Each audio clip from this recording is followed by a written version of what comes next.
Hamdan wa syukran lillah, Rabbi shrah li sadri wa yassir li amri wahlul 'uqdatam min lisani yafqahu qawli ya fatahu ya alim. Insyaallah untuk pembelajaran kali ini, sebelum kita memulai pembelajaran, mari kita membaca basmalah terlebih dahulu. Bismillahirrahmanirrahim.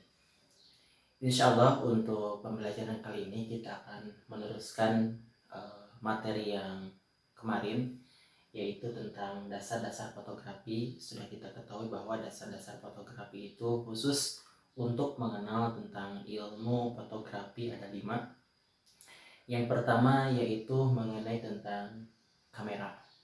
Ya, kemarin sudah dibahas tentang kamera. Yang paling utama untuk mengambil sebuah foto itu adalah kamera, dan medianya adalah kamera. Yang selanjutnya, yang kedua, yaitu menekan tombol shutter.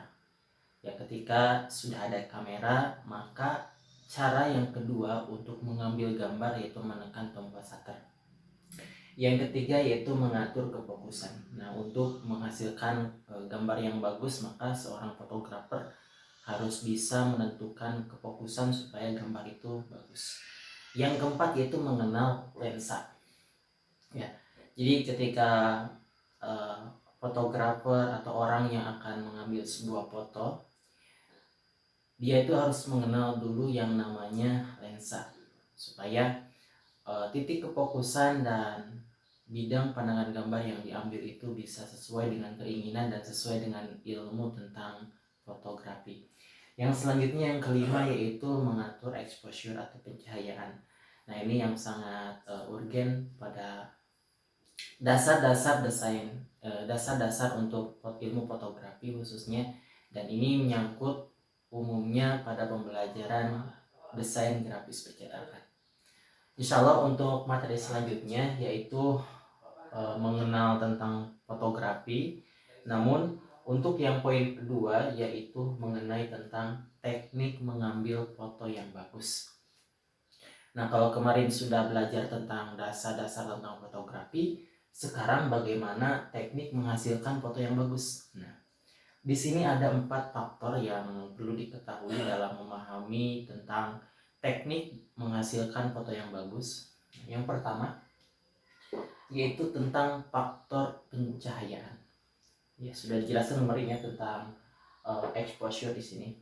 Nah, faktor pencahayaan ini sangat urgen, sangat penting dalam pengambilan gambar, karena kemarin sudah dijelaskan bahwa ketika seseorang ingin mengambil sebuah gambar, maka penting yang namanya cahaya, supaya gambar itu bisa nampak sesuai dengan keinginan, dan itu nanti disesuaikan dengan settingan yang ada.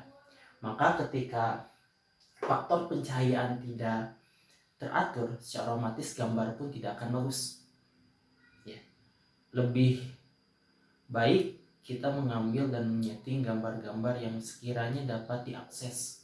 Semisal kita mengatur tentang faktor pencahayaan ini dalam segi menggunakan handphone misalnya. Nah, maka ketika ada di ruangan yang tertutup, maka butuh yang namanya cahaya, baik cahaya dari handphone tersebut atau cahaya bantuan seperti lampu dan lain sebagainya. Nah, maka untuk menghasilkan gambar yang bagus, faktor yang pertama adalah faktor cahaya. Saya pun merekam di sini menggunakan cahaya, utamanya lampu dihidupkan, terus ditambah dengan lampu duduk. Nah, ini adalah salah satu upaya supaya gambar ini bisa jelas, bisa bagus, dan rekamannya pun bisa nampak lebih jelas. Yang kedua, teknik menghasilkan foto yang bagus ini, yang kedua adalah adanya fotografer. Tentu saja sudah ada kamera, cahayanya sudah ada, tapi tidak ada orang yang memoto. Nah, maka fotografer ini sangatlah penting dalam mengambil sebuah gambar yang bagus, terutama ketika fotografernya sudah profesional, sudah ahli di bidangnya, bahkan sudah tahu bidang pandangan gambar, sudut pandangan gambarnya seperti apa. Nah, ini yang diharapkan ketika rekan-rekan semua yang menjadi subjek, ya, yang menjadi subjek yang melakukan pemotretan. Nah, ini melakukan pemotretan dan hasilnya adalah berbuah foto, maka fotografer di sini berperan, dan itu adalah Anda. Ya, kalian semua sebagai siswa yang melaksanakan kegiatan pemotretan, ya, Itu adalah salah satu upaya dalam menghasilkan foto yang bagus. Terkadang Anda kan ketika ingin melakukan momen-momen tertentu, misal dengan keluarga, pasti yang paling pertama yang Anda cari adalah cahaya, dan yang kedua adalah orang yang memotonya, gitu ya. Jadi cahaya yang paling penting dan orang yang memoto pun sangatlah paling penting. Oke, yang ketiga yaitu kamera. Sudah ada cahaya, sudah ada orang yang memoto. Nah, yang selanjutnya yaitu medianya. Nah, media apa yang bisa digunakan dalam mengambil atau menghasilkan foto yang bagus? Yaitu dengan menggunakan kamera.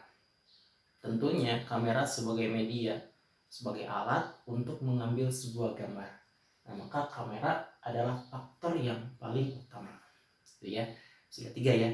Yang pertama tadi faktor pencahayaan, yang kedua fotografer, yang ketiga adalah kamera sebagai medianya, dan yang terakhir adalah faktor pendukung. Nah, banyak faktor pendukung dalam menghasilkan foto-foto yang bagus. Di antaranya ada tripod, supaya ketika memoto itu tidak goyang atau tidak bergerak. Nah, maka perlu yang namanya faktor pendukung. Ada lagi faktor pendukung itu seperti kalau zaman sekarang itu gimbal ya, stabilizer. Nah, itu faktor pendukung. Atau menggunakan yang tripod khusus untuk kamera ada. Ya, ada banyak sebenarnya untuk faktor pendukung. Baik itu dalam segi lampu, lighting, itu faktor pendukung. Ataupun faktor pendukung lainnya semisal tempat, lokasi, itu faktor pendukung. Karena kan momen yang Anda inginkan adalah momen menghasilkan foto yang bagus. Terkadang kalau Anda ingin menghasilkan foto yang bagus itu Anda cari tempat yang bagus, betul kan? Ya, maka itu janganlah sampai ketika memoto itu ada yang namanya noise, tidak enak dilihat, tidak enak dipandang. Maka itu tidak diinginkan oleh kita semua. Nah, ini adalah teknik-teknik dalam menghasilkan foto yang bagus. Nah, ketika kita ingin menghasilkan foto yang bagus atau gambar yang bagus, maka keempat faktor atau teknik ini harus dilakukan. Yang pertama yaitu Anda harus mengenal dulu tentang cahaya. Ya, sudah diutarakan tadi cahaya. Jadi ketika Anda mau mengambil sebuah momen, cari cahaya yang kira-kira pas untuk mengambil sebuah gambar. Yang ketiga, fotografer, carilah orang yang sekira-kiranya ahli bidang memoto. Ya, kadang kita kan masuk ke studio foto ya, gitu. Yang ketiga yaitu ambillah medianya. Sekira-kira medianya ada. Kalau tidak ada ya ke studio foto. Kalau ada ya Anda usahakan menggunakan handphone, menggunakan media yang ada. Kalau bisa menggunakan kamera DSLR atau kamera-kamera yang khusus untuk fotografer. Dan yang selanjutnya, yang keempat yaitu faktor pendukung.